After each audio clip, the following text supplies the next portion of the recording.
Assalamualaikum. Halo teman-teman.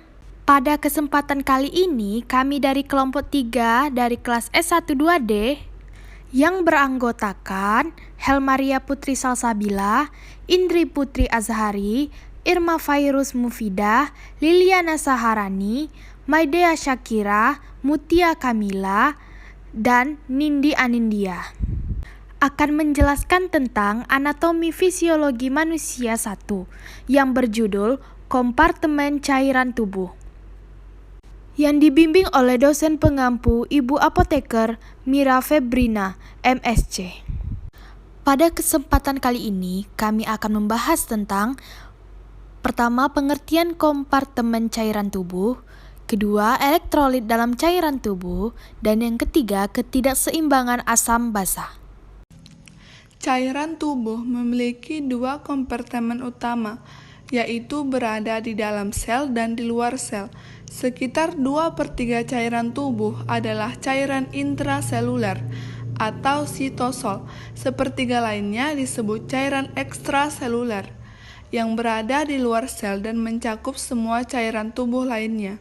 80% dari cairan ekstraseluler adalah cairan interstisial, yang mana menempati ruang mikroskopis antara sel jaringan, dan 20% dari cairan ekstraseluler adalah plasma. Perbedaan utama antara dua cairan ekstraseluler atau plasma darah dan cairan interstisial adalah bahwa plasma darah mengandung banyak anion protein, berbeda dengan cairan interstisial yang memiliki sangat sedikit anion protein. Sebagaimana yang dapat kita lihat dari tabel 20-1, air tubuh total dalam persentase berat badan. Bayi baru lahir itu 75%, pria dewasa umur 20-40 tahun 60%, wanita dewasa 20-40 tahun 50%, dan usia lanjut 60 tahun ke atas 45% sampai 50%. Sumber perolehan dan kehilangan air tubuh. Tubuh dapat memperoleh air melalui konsumsi dan sintesis metabolik. Sumber utama air tubuh adalah cairan yang tertelan sekitar 1.600 ml dan makanan sekitar 700 ml yang diserap dari saluran gastrointestinal atau GI yang berjumlah sekitar 2.300 ml per hari. Sumber air lainnya adalah air metabolisme yang diproduksi di tubuh. Metabolik pertambahan air hanya mencapai 200 ml per hari. Keuntungan air harian dari kedua sumber ini berjumlah sekitar 2.500 ml. Biasanya, volume cairan tubuh tetap konstan karena air kerugian sama dengan perolehan air.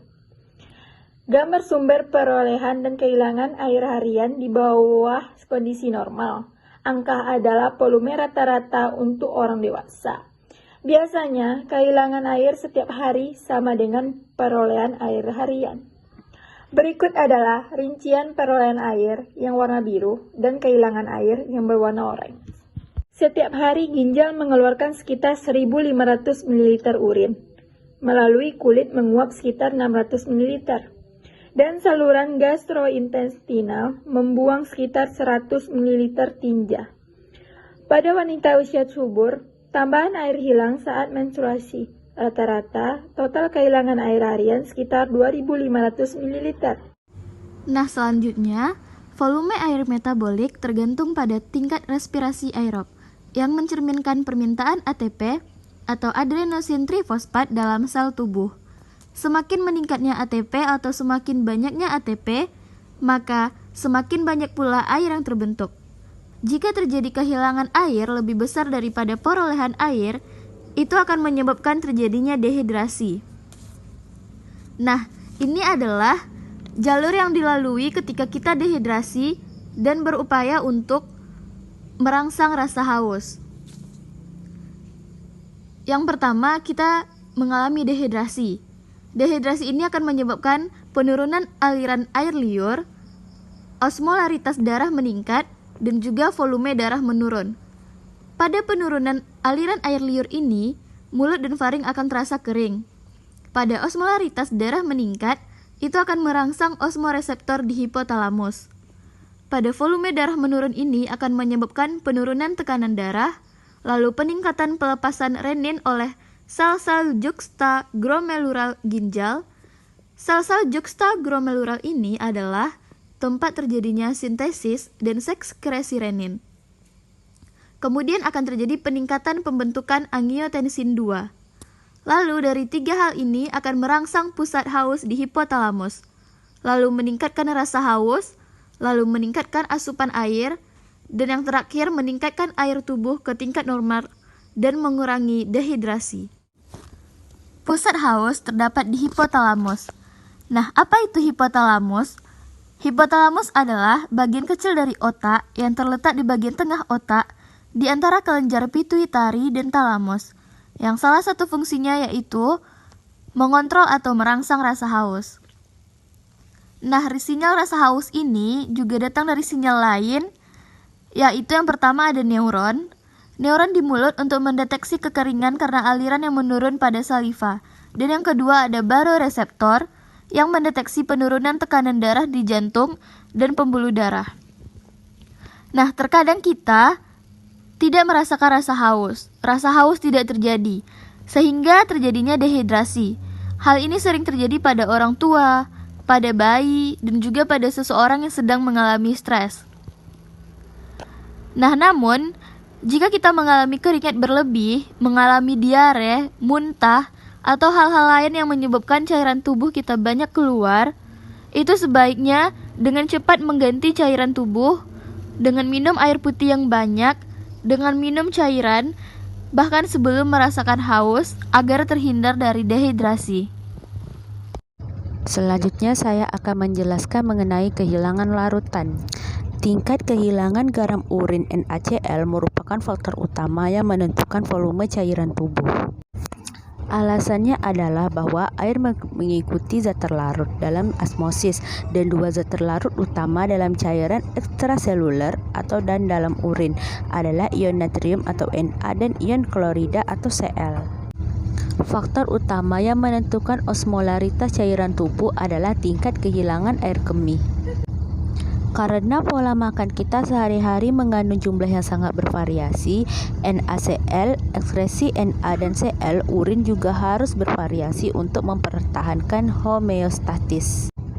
Hormon utama yang mengatur kehilangan air adalah antidiuretik hormon ADH.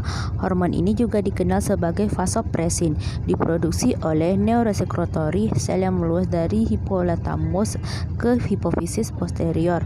Hormon ADH ini bisa terhambat ekskresinya jika terjadi penurunan osmolaritas cairan interstitial, seperti terjadi setelah minum air dalam volume besar. Biasanya, ginjal kemudian mengeluarkan sejumlah besar urin yang mengembalikan tekanan osmotik cairan tubuh ke normal. Sebagai hasilnya, sel-sel tubuh hanya membekas sedikit dan hanya untuk periode singkat. Tetapi ketika seseorang terus mengkonsumsi air lebih cepat daripada ginjal dapat mengeluarkannya, tingkat aliran urin maksimum adalah sekitar 15 mili, atau ketika fungsi ginjal buruk hasilnya mungkin keracunan air. Keracunan air adalah keadaan di mana tubuh yang berlebihan air menyebabkan sel membengkak. Selanjutnya, elektrolit dalam cairan tubuh. Elektrolit adalah zat kimia yang menghasilkan partikel-partikel bermuatan listrik yang disebut ion cairan dan elektrolit. Ion cairan dan elektrolit masuk ke dalam tubuh melalui makanan, minuman, dan cairan intravena, dan didistribusi ke seluruh bagian tubuh.